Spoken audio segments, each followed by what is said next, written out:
Okay, I should be live on YouTube now, I think. Gave up on Facebook. Facebook is bad at live streaming. Like, it's not that hard to, let me stream from OBS. Wow, I'm a lot darker all of a sudden. How do I go to my channel? Oh, it's over there.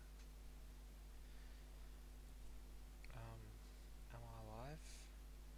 How do I tell if I'm live? I haven't done this in ages. Oh, it's Creator Studio. Hey. This is what happens when you try and do stuff on a whim, kids. Creator Studio. I was already there. Live streaming. Am I streaming? Stream health. Hey, I'm live. Okay. Okay. Am I live? That doesn't look like live. I haven't dropped any frames.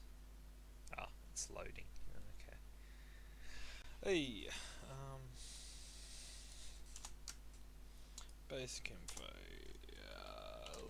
Let's go on a European road trip with Carl Sagan. Yeah, sure, it can be gaming.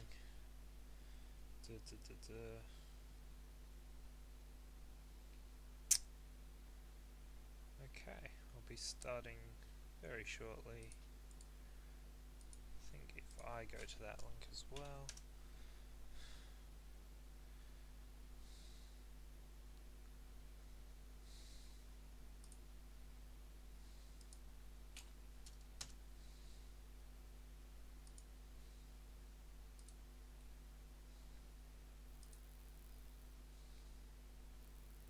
Ooh,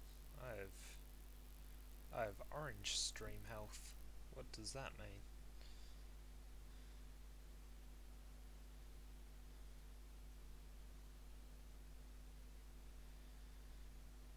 Okay, cool.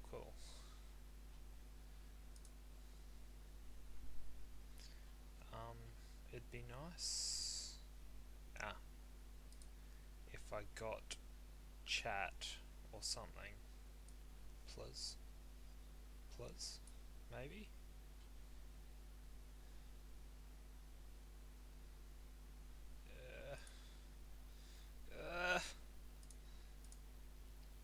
YouTube scares me.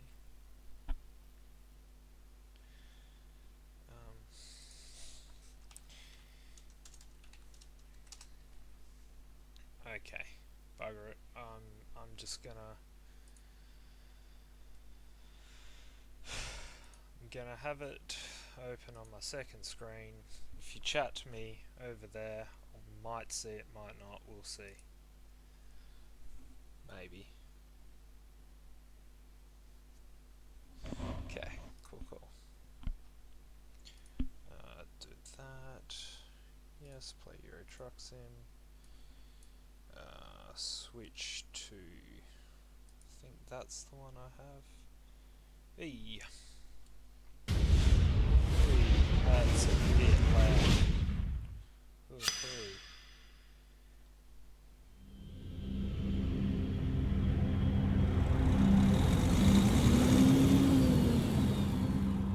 That preview doesn't look good. Unplug my controller.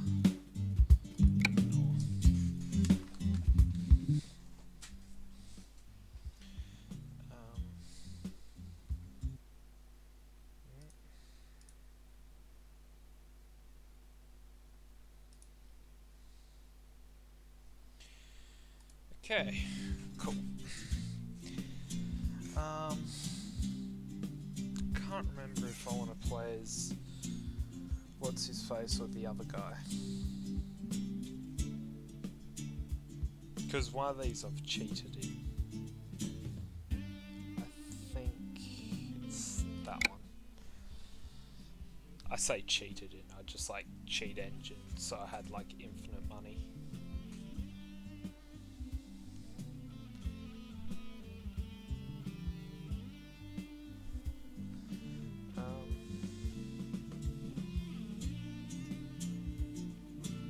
My money, 16,000 now, this is not legit. Oh well, let's go for a drive. Quick job. Paris and Luxembourg. Yeah, let's do this. I have to finish the delivery I'm doing apparently. Well, let me start. Pale Blue Dot, A Vision of the Human Future in Space, by Carl Sagan. Copyright 1994 by Carl Sagan, and performance copyright 1994 by Brilliance Corporation. All rights reserved. Alright, guys. Carl Sagan, Pale Blue Dot, A Vision of the Human Future. Hang on, that preview doesn't look right. Is OBS catching the right thing? In space. No, it is not. What is going on there? Sorry. What about... that's got me in it. Sorry. Super good at this, alright? Game capture. Capturing full screen application. Wanderers, an introduction. But tell me, who are they, these wanderers? Asked Rainer Maria Rilke. We were wanderers from the beginning. We knew every stand of tree for 100 miles. When the fruits or nuts were ripe, we were there. We followed the herds in their annual migrations. We rejoiced in fresh meat. Through stealth, feint, ambush, and main force assault, a few of us cooperating accomplished what many of us, each hunting alone, could not. We depended on one another. Making it on our own was as ludicrous to imagine as was settling down. Working together, we protected our children from the lions and the hyenas. We taught them the skills they would need and the tools. Then, as now, technology was the key to our survival. When the drought was prolonged, or when an unsettling chill lingered in the summer air, our group moved on, sometimes to unknown lands. We sought a better place. And when we couldn't get on with the others in our little nomadic band, we left to find a more friendly bunch somewhere else. We could always begin again.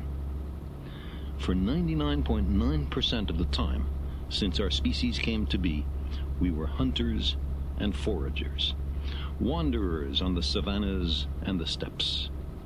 There were no border guards then, no customs officials. The frontier was everywhere. We were bounded only by the earth and the ocean and the sky, plus occasional grumpy neighbors. When the climate was congenial, though, when the food was plentiful, we were willing to stay put. Unadventurous, overweight, careless. In the last 10,000 years, an instant in our long history, we've abandoned the nomadic life. We've domesticated the plants and animals. Why chase the food when you can make it come to you? That's a good point. For all its material advantages, the sedentary life has left us edgy, unfulfilled. Even after 400 generations in villages and cities, we haven't forgotten. The open road still softly calls, like a nearly forgotten song of childhood. We invest far-off places with a certain romance. The appeal, I suspect, has been meticulously crafted by natural selection as an essential element in our survival. Long summers, mild winters, rich harvests, plentiful game, none of them lasts forever.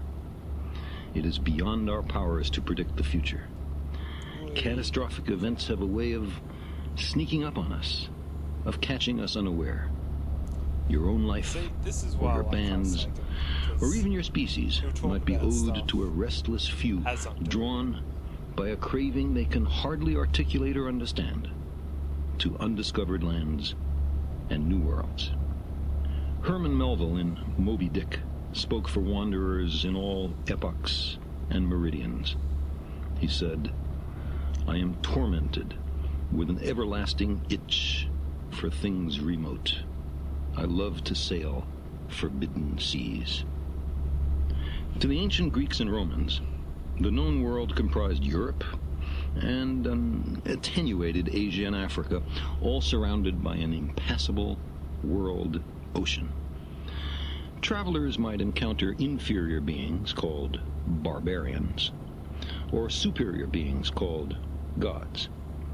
Every tree had its dryad, every district its legendary hero. But there were not very many gods, at least at first, perhaps only a few dozen.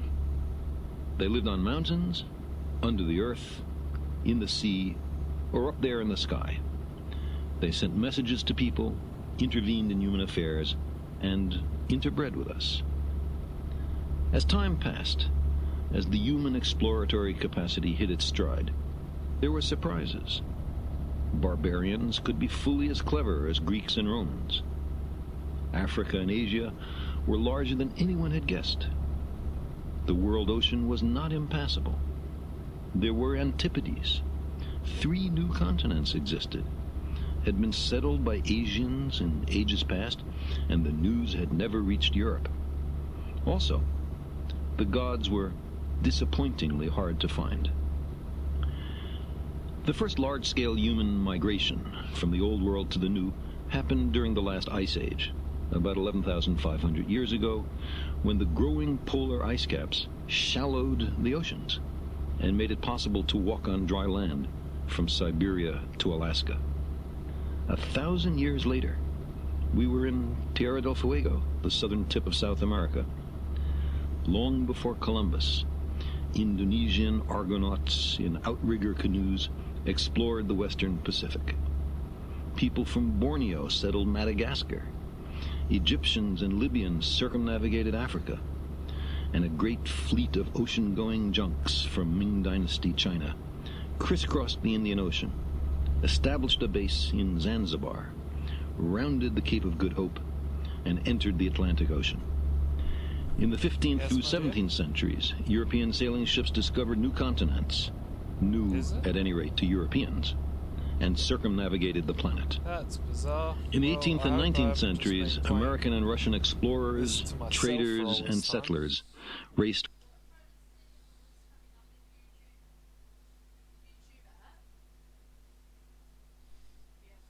No. What? And it wasn't coming up. s- Sorry, watching. yeah, so we're watching, but Yes, we're done.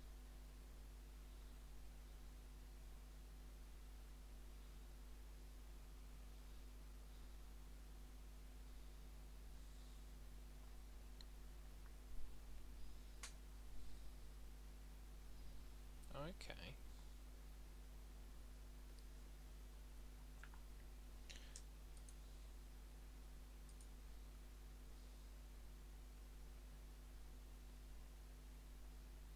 Okay. It should be live. Like, yeah, like, cause see.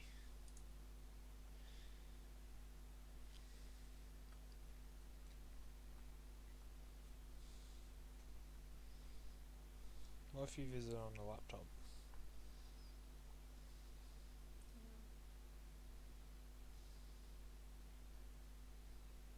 Okay.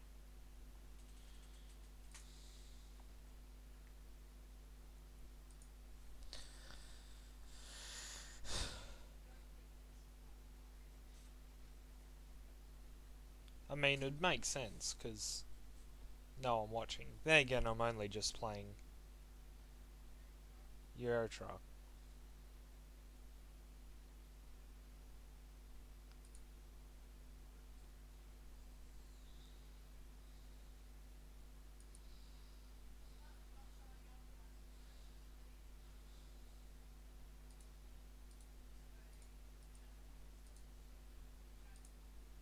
I'll send you a direct link on thingy as well. What's easier?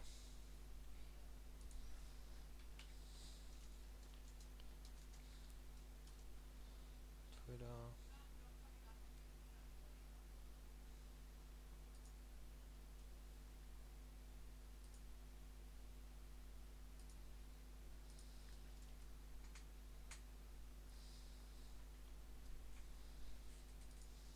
It's a message on Twitter.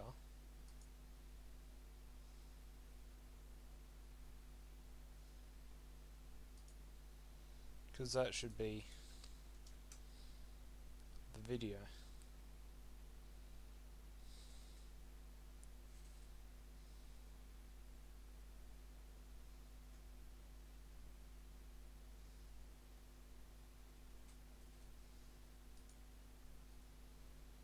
Actually, no, it says that it's private. Why is it private?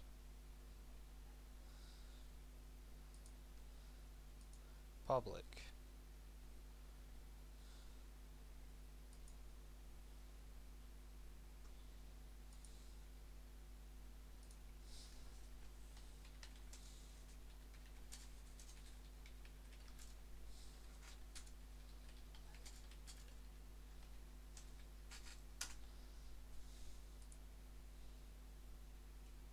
I think it's live now. Try refreshing.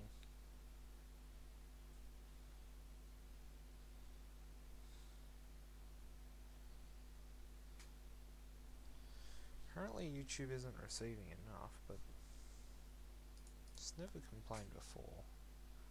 Maybe I'll just turn the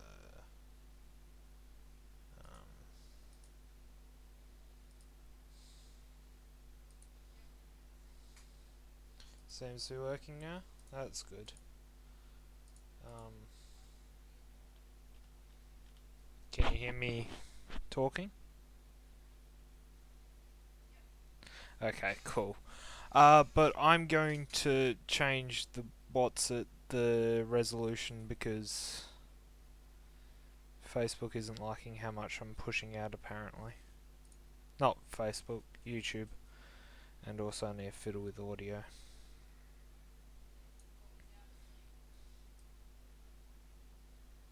Yeah, well there's going to be a delay.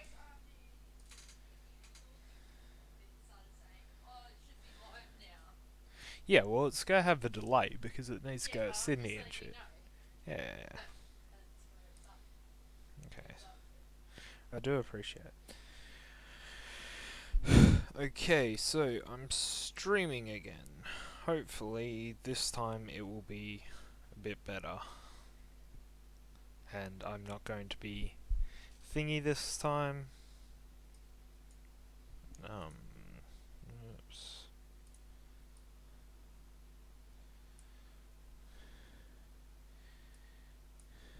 Okay, that's where my chat is, that's where my live preview is, that's where that is. Can I move that out of the way somehow?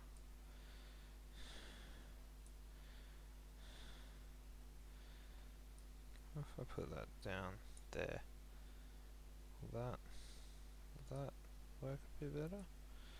And what? Maybe? No, that doesn't really look like it's helping. What if I shrink that down a bit?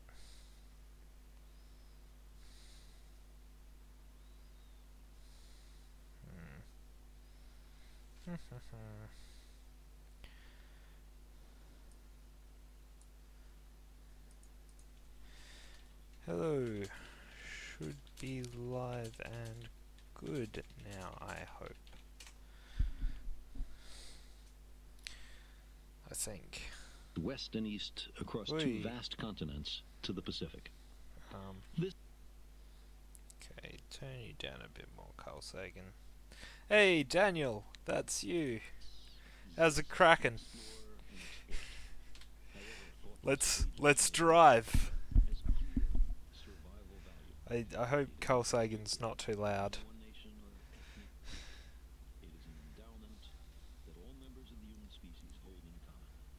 Ah, okay. Well, I've turned him down a lot.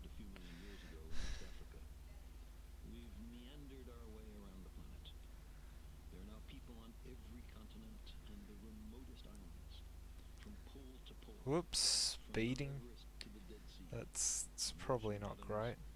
and even, occasionally, in Oops, residence stream superheroes, health is orange. humans like the gods of Uh, old, living in the sky. These days, there seems to be nowhere left to explore. At least why in am the I land area dropping of so the many Earth. frames? Victims of their early Driving success, all over the road, the and explorers now okay, there's pretty cruise much control. stay home. No, Vast migrations there's of not. people, some voluntary, I think I might. Like, I'm all over the extraordinary road. conditions, That's how you be a real all truckie, in right? the face You of war, no. oppression, and famine Better today, better not say that than sort of at shit. any other time in human history. Otherwise, I won't get my As the my, Earth's climate changes in the coming decades, my chicken tendies there are won't get likely to be delivered to far greater Coles. numbers of environmental refugees. Better places will always call to us. Tides of people will continue to ebb and flow across the planet. But the land I beyond really the should Sahara get a trucker hat. has already been I settled. mean, Other people, often you've unsympathetic, got a very good point there, are my ready friend. for us. But you know, Once, I've in the nearly 20th finished this century, delivery of Leib van Eyck something. was growing up in Central Europe, in an obscure Go town be there in in the 30 minutes midst of the apparently. polyglot, But that's game ancient time. Austro-Hungarian Empire. Should Its work out a fire way to put the so chat much on flickered, the stream. but times were often hard. Maybe.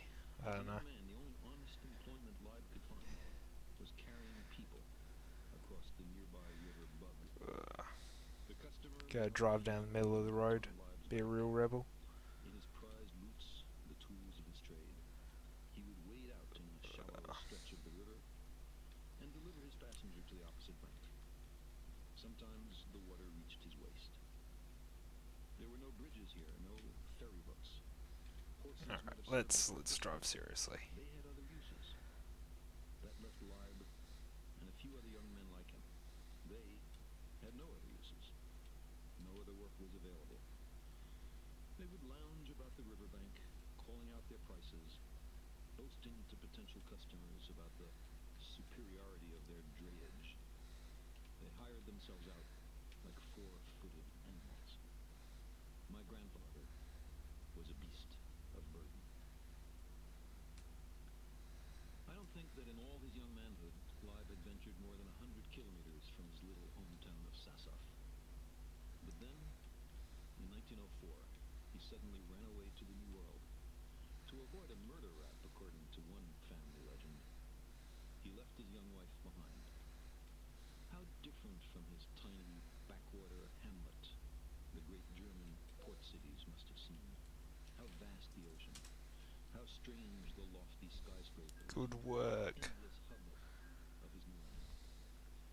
We know nothing of his crossing. Damage shit a We bit. found It's the ship's fine. manifest It's of a fine. journey undertaken later by his wife Chaya, joining Leib after he had saved enough to bring her over.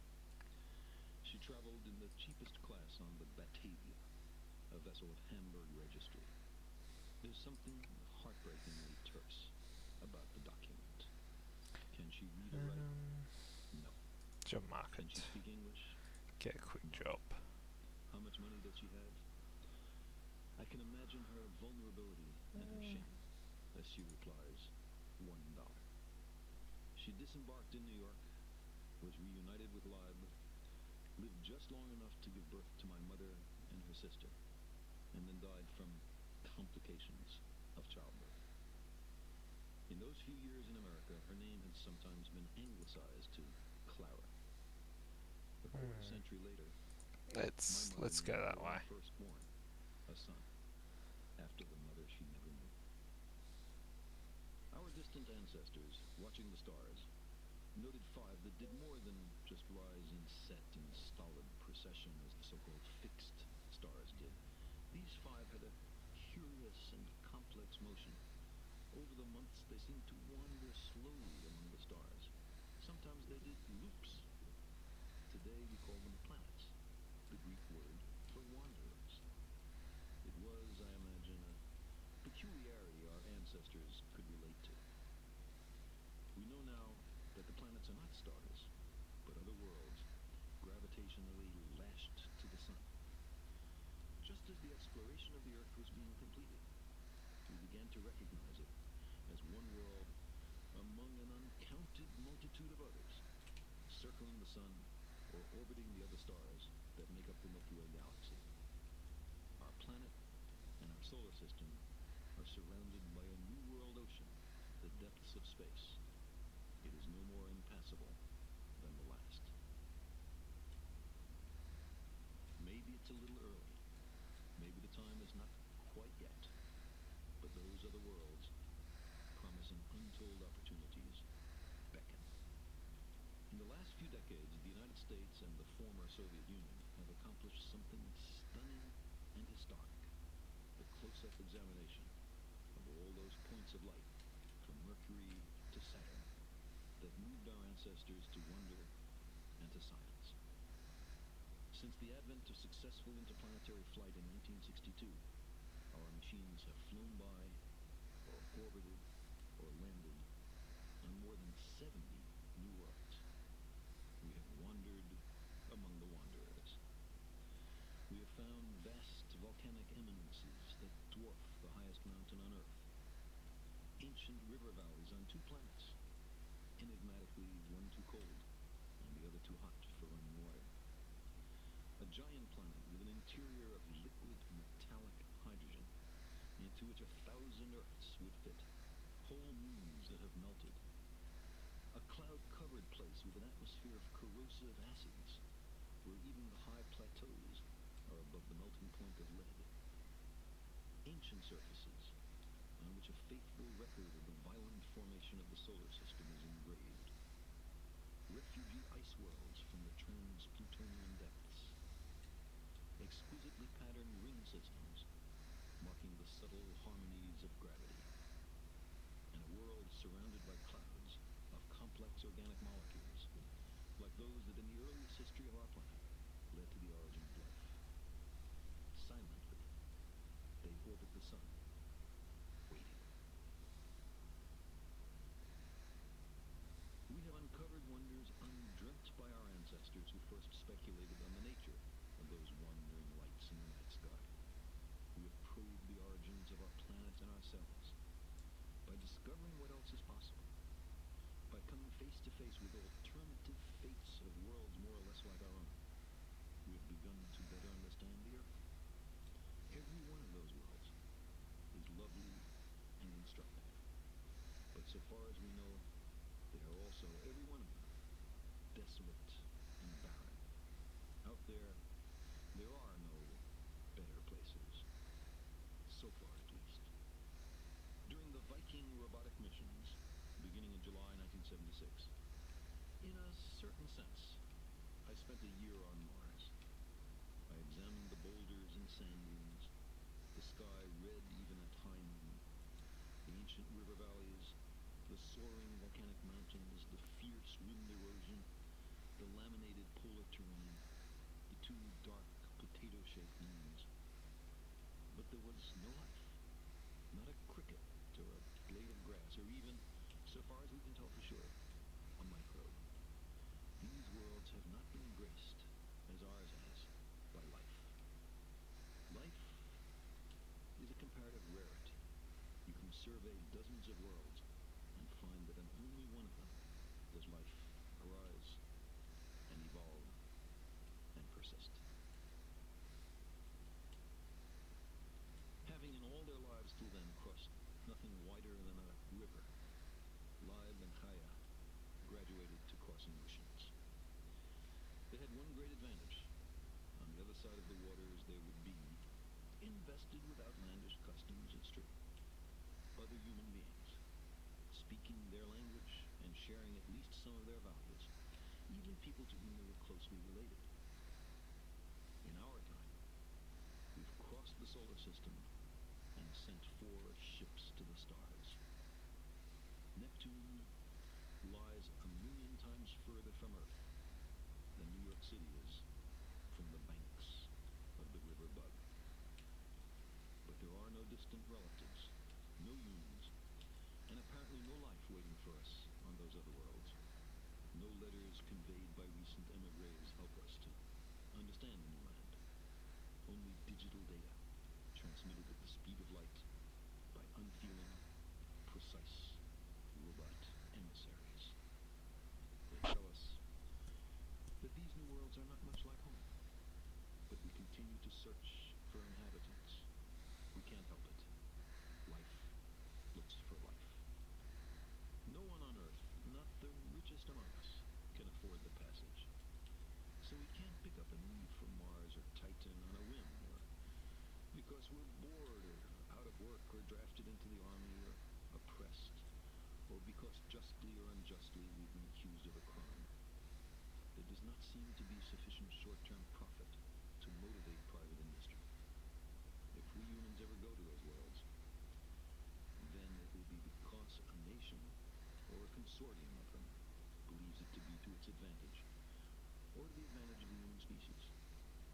us now. There are a great many matters that are pressing in on us, that compete for Wait, money should and have got votes, me in this to aisle. send people to Whee!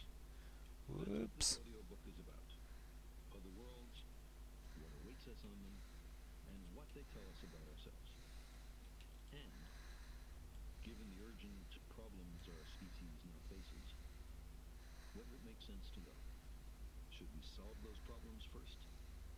Or are they a reason for going? This book is in many ways optimistic about the human prospect. The earliest chapters may at first sight seem to revel over much in our imperfections, but they lay an essential spiritual and logical foundation for the development of my argument. I've tried to present more than one facet of an issue. There will be places when I seem to be arguing with myself.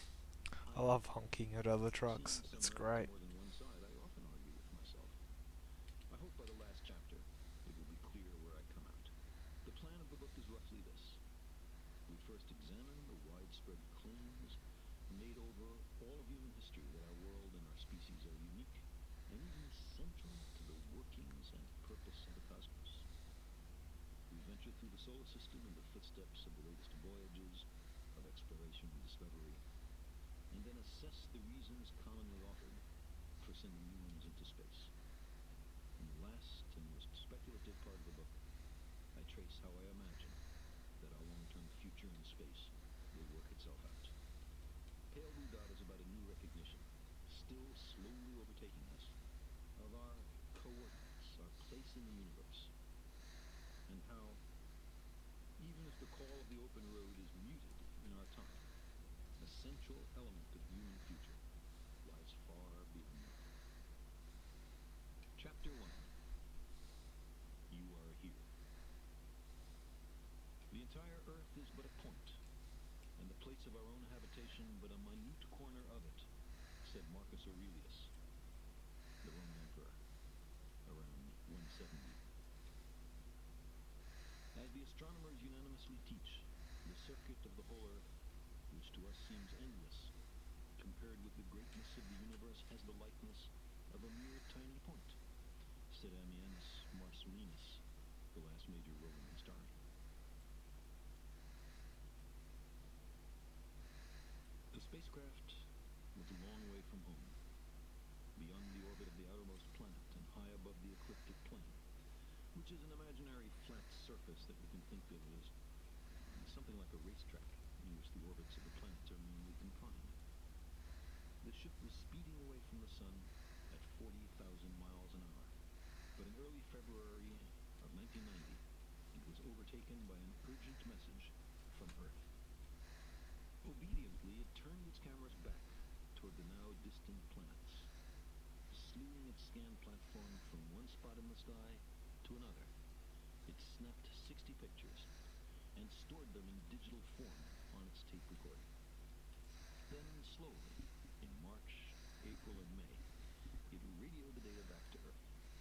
Each image was composed of 640,000 individual picture elements, or pixels, like the dots in a newspaper wire photo or a pointillist painting. The spacecraft was 3.7 billion miles away from Earth, so far away that it took each pixel 5.5 hours, traveling at the speed of light, to reach us. The pictures might have been returned earlier, but the big radio telescopes in California, Spain, and Australia that received these whispers from the edge of the solar system had responsibilities to other ships that ply the sea of space, among them Magellan, bound for Venus, and Galileo on its tortuous passage to Jupiter. Voyager 1 was so high above the ecliptic plane because, in 1981, it had made a close pass by Titan, the giant moon of Saturn. Its sister ship, Voyager 2, was dispatched on a different trajectory, within the ecliptic plane, and so she was able to Shit, perform more fucked it. celebrated explorations of Uranus and Neptune. The two Voyager robots have explored 4 planets and nearly 60 moons. They are triumphs of human engineering and one of the glories of the American space program. They will be in the history books when much else about our time is forgotten. The Voyagers were guaranteed to work only until the Saturn encounter. I thought it might be a good idea, just after Saturn, to have them take one last glance homeward. From Saturn, I knew, the Earth would appear too small for Voyager to make out any detail. Our planet would be just a point of light, a lonely pixel, hardly distinguishable from the many other points of light Voyager would see, nearby planets, far-off suns. But precisely because of the obscurity of our world thus revealed, such a picture might be worth having. Mariners had painstakingly mapped the coastlines of the continents. Geographers had translated these findings into charts and globes. Photographs of tiny patches of the Earth had been obtained first by balloons and aircraft, then by rockets in brief ballistic flight, and at last by orbiting spacecraft, giving a perspective like the one you achieve by positioning your eyeball about an inch above a large globe. While almost everyone is taught that the Earth is a sphere, with all of us somehow glued to it by gravity, the reality of our circumstance did not really begin to sink in until the famous frame-filling Apollo photograph of the whole Earth, the one taken by the Apollo 17 astronauts on the last journey of humans to the moon. It has become a kind of icon of our age. There's Antarctica at what Americans and Europeans so readily regard as the bottom. And then all of Africa stretching up above it. You can see Ethiopia, Tanzania, and Kenya, where the earliest humans lived. At top right are Saudi Arabia and what Europeans call the Near East. Just barely peeking out at the top is the Mediterranean Sea, around which so much of our global civilization merged. You can make out the blue of the ocean, the yellow-red of the Sahara and the Arabian Desert, the brown of the Sahara. They crashed into me, I swear. And yet, there is no sign of humans in this picture. Not our reworking of the Earth's surface, not our machines, not ourselves. We are too small, and our statecraft is too feeble to be seen by a spacecraft between the Earth and the Moon. From this vantage point, our obsession with nationalism is nowhere in evidence. The Apollo pictures of the whole Earth conveyed to multitudes something well known to astronomers. On the scale of worlds, to say nothing of stars or galaxies, humans are inconsequential, a thin film of life on an obscure and solitary lump of rock and metal. It seemed to me that another picture of the Earth, this one taken from 100,000 times farther away, might help in the continuing process of I think it revealing was to ourselves that one our I true was going. circumstance and condition. Shit. It had been well understood by the scientists and philosophers of classical antiquity that the Earth was a mere point in a Yeah. vast, encompassing So, cosmos. it's a badge. But no one had ever seen it as such. Here was our first chance, and perhaps also our last, for decades to come. Many in NASA's Voyager project were supportive. But from the outer solar system, the Earth lies very near the Sun, like a moth enthralled around a flame. Did we want to aim the camera so close to the Sun as to risk burning out the spacecraft's Vidicon system? Wouldn't it be better to delay until all the scientific images from Uranus and Neptune, if the spacecraft lasted that long, were taken? And so we waited. And a good thing, too. From 1981 at Saturn, to 1986 at Uranus, to 1989, when both spacecraft had passed the orbits of Neptune and Pluto. At last, the time came. But there were a few instrumental calibrations that needed to be done first, and we waited a little longer. Although the spacecraft were in the right spots, the instruments were still working beautifully, and there were no other pictures to take. A few project personnel opposed it. It wasn't science, they said. Then we discovered that the technicians who devise and transmit the radio commands to Voyager were, in a cash-strapped NASA, to be laid off immediately or transferred to other jobs. If the picture were to be taken, it had to be done right then, at the last minute, actually in the midst of the Voyager 2 encounter with Neptune. The then NASA administrator, Rear Admiral Richard Truly, stepped in and made sure that these images were obtained. The space scientists Candy Hansen of NASA's Jet Propulsion Laboratory, JPL, and Carolyn Porco of the University of Arizona designed the command sequence and calculated the camera exposure times.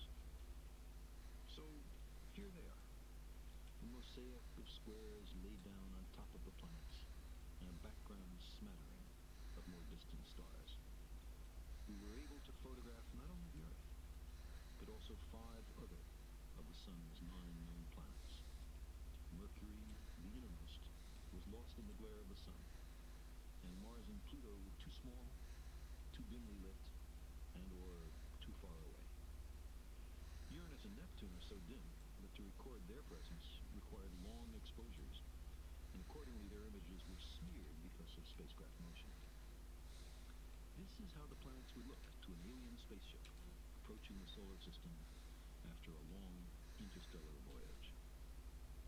From this distance, the planets seem only points of light, smeared or unsmeared, even through the high-resolution telescope aboard Voyager. They are like the planets seen with the naked eye from the surface of the Earth, luminous dots, brighter than most of the stars. Over a period of months, the Earth, like the other planets, would seem to move among the stars. You cannot tell merely by looking at one of these dots what it's like, what's on it, what its past has been, and whether, in this particular epoch, anyone lives there. Because in the reflection of sunlight off the spacecraft, the Earth seems to be sitting in a beam of light, as if there was some special significance to this small world. But it's just an accident of geometry and optics. The sun emits its radiation equitably in all directions. Had the picture been taken a little earlier or a little later, there would have been no sunbeam highlighting the Earth. And why that cerulean color? The blue comes partly from the sea, partly from the sky. While water in a glass is transparent, it absorbs slightly more red light than blue. If you have tens of meters of the stuff or more, the red light is absorbed out, and what gets reflected back to space is mainly blue. In the same way, a short line of sight through air seems perfectly transparent. Nevertheless, something Leonardo da Vinci excelled in portraying, the more distant the object, the bluer it seems. Why? Because the air scatters blue light around much better than it does red.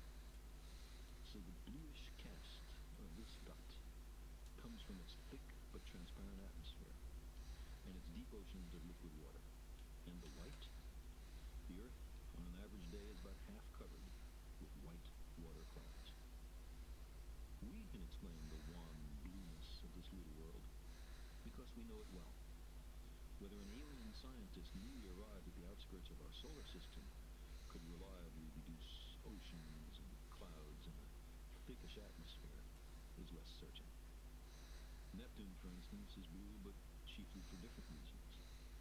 From this distant vantage point, the Earth might not seem of any particular interest. But for us, it's different. Consider again that dot. That's here. That's home. That's us.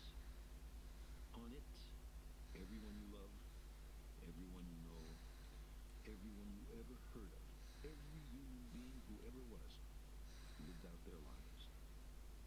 The aggregate of our joy and suffering, thousands of confident religions, ideologies, and economic doctrines, every hunter and forager, every hero and coward, every creator and destroyer of civilization, every king and peasant, every young couple in love, every mother and father, hopeful child, inventor and explorer, every teacher of morals, every corrupt politician, every superstar, every supreme leader, every saint and sinner in the history of our species lived there, on a mote of dust, suspended in a sunbeam. The Earth is a very small stage in a vast cosmic arena. Think of the rivers of blood spilled by all those generals and emperors, so that in glory and triumph they could become the momentary masters of a fraction of a dot. Think of the endless cruelties visited by the inhabitants of one corner of this pixel and the scarcely distinguishable inhabitants of some other corner. How frequent their misunderstandings, how eager they are to kill one another, how fervent their hatreds. I'm gonna leave it there. I've had enough of it for today. Thank you for whoever's been watching. I see one person's apparently watching at the moment. I've just... Oh, okay. The chat wasn't updating until I've just opened... Yeah. If you're still watching this, Dan, sorry for ignoring you. Yeah, I realise OBS could capture the chat, but I was wondering if I could do it with a IRC or something. I don't think I can, but we'll see. And bye, Daniel, and I love you too. Yeah, no, that's what the government wants you to believe, that you slow into corners. It's how they keep the petrol market going, you know? And there's walls everywhere. Shh, no one needs to know. But boy,